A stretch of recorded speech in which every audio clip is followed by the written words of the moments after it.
Selamat datang kembali.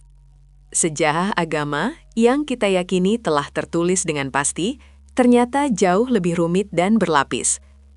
Di balik teks-teks kanonik yang kita kenal, tersembunyi naskah-naskah kuno yang ketika ditemukan memicu gempa bumi teologis. Naskah-naskah ini bukan sekadar peninggalan usang. Mereka adalah jendela ke masa di mana interpretasi ajaran masih cair, di mana pemikiran spiritual sangat beragam, dan perdebatan tentang esensi ketuhanan sedang memuncak. Mereka memaksa kita untuk mempertanyakan, apakah yang kita ketahui hari ini adalah keseluruhan cerita? Atau adakah bab-bab yang sengaja atau tidak sengaja hilang?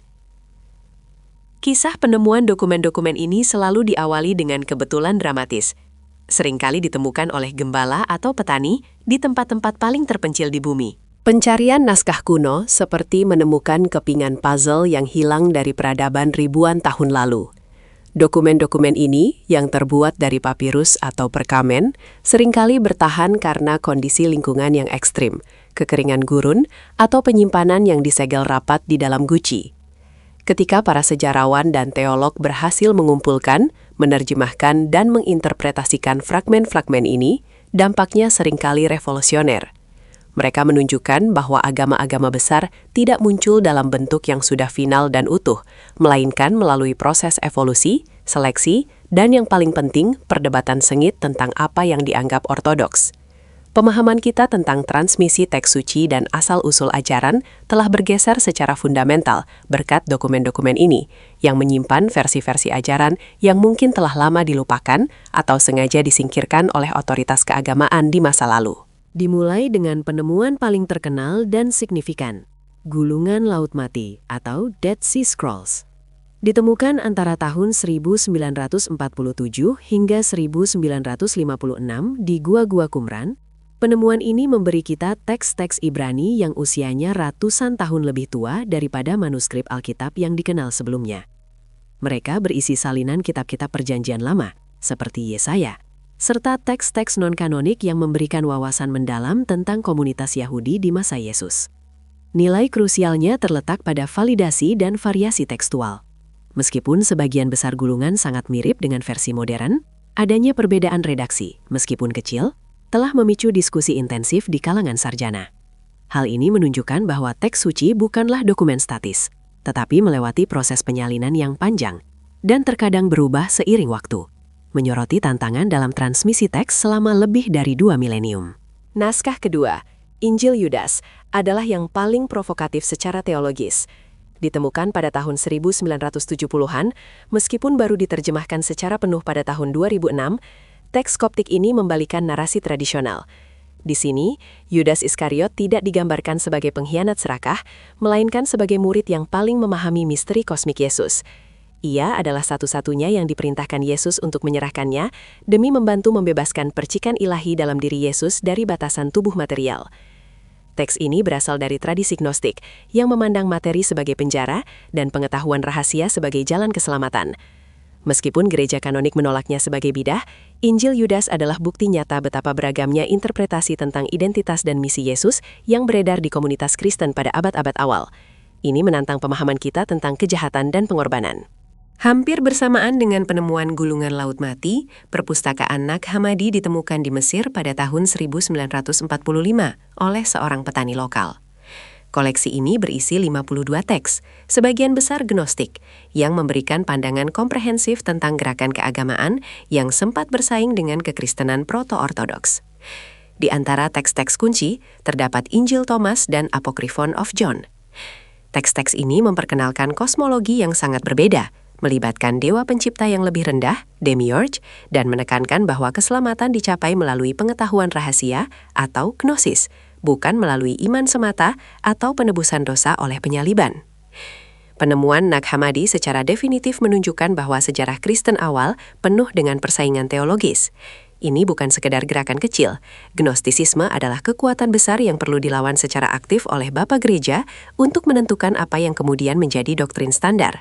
Codex Sinaiticus, meskipun tidak menyimpan ajaran yang sepenuhnya baru, menawarkan nilai historis yang luar biasa. Ditemukan di biara Santa Katarina di Gunung Sinai, ini adalah salah satu manuskrip Alkitab Kristen berbahasa Yunani tertua yang hampir lengkap, berasal dari abad keempat Masehi. Dokumen ini sangat penting bagi kritisisme tekstual karena menyediakan bukti langsung tentang bagaimana teks Alkitab beredar dan disalin pada masa-masa awal kekristenan setelah Konsili Nisea. Para sarjana dapat membandingkan Kodeks Sinaiticus dengan manuskrip lain seperti Kodeks Vaticanus untuk melacak varian-varian kecil. Contoh perbedaan termasuk penghilangan beberapa ayat yang ada dalam versi modern seperti akhir Injil Markus yang lebih panjang. Manuskrip ini berfungsi sebagai pengingat nyata bahwa penyalinan kitab suci adalah proses yang dilakukan oleh tangan manusia selama berabad-abad, dan variasi-variasi kecil dalam teks adalah bagian inheren dari sejarah transmisi Alkitab. Injil Thomas, yang merupakan bagian dari perpustakaan Nag Hammadi, layak mendapat perhatian khusus karena formatnya yang unik. Tidak seperti Injil kanonik yang menceritakan narasi kehidupan, mujizat dan penyaliban Yesus, Thomas hanya berisi 114 logia atau perkataan rahasia yang dikaitkan dengan Yesus.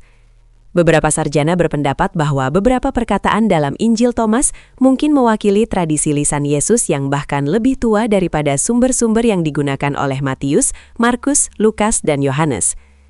Injil ini memberikan gambaran tentang kekristenan yang sangat berfokus pada kebijaksanaan spiritual, mistisisme, dan pencarian pencerahan pribadi, alih-alih pada penebusan melalui kurban. Teks ini menantang model keselamatan yang dominan dan memperlihatkan sisi filosofis yang kuat dalam ajaran Yesus, menjadikannya bahan perdebatan penting tentang Yesus sejarah yang sebenarnya. Bergeser ke tradisi Yudaisme, kita menemukan Pentateuch Samaria. Ini adalah versi 5 kitab pertama Musa, Kejadian, Keluaran, Imamat, Bilangan, Ulangan, yang digunakan secara eksklusif oleh komunitas Samaria, sebuah kelompok yang mengklaim sebagai keturunan Israel kuno. Naskah ini memiliki ribuan perbedaan dengan teks Masoretik Ibrani yang digunakan oleh sebagian besar Yahudi modern. Perbedaan yang paling signifikan bersifat teologis dan geografis. Pentateuch Samaria secara eksplisit menyebutkan Gunung Gerizim sebagai tempat suci yang dipilih Allah, bukan Yerusalem, yang merupakan poin konflik sentral antara Yahudi dan Samaria selama ribuan tahun. Keberadaan naskah ini membuktikan bahwa sejarah Yudaisme kuno juga memiliki tradisi paralel yang kuat dan berbeda, menyoroti bagaimana perbedaan teologis dapat mengarah pada perpecahan komunal yang bertahan lama hingga hari ini. Apocryphon of John atau Kitab Rahasia Yohanes adalah permata lain dari koleksi Nag Hammadi, mewakili salah satu penggambaran kosmologi gnostik yang paling rinci. Teks ini menyajikan kisah penciptaan yang radikal, melibatkan serangkaian emanasi ilahi yang kompleks, yang berpuncak pada penciptaan Demiurge, entitas yang picik dan tidak sempurna, yang secara keliru mengira dirinya adalah satu-satunya Tuhan. Demiurge inilah yang menciptakan dunia material yang cacat. Apocryphon of John memberikan pandangan yang sangat pesimistis terhadap dunia material dan menekankan perlunya pengetahuan esoteris untuk melarikan diri darinya.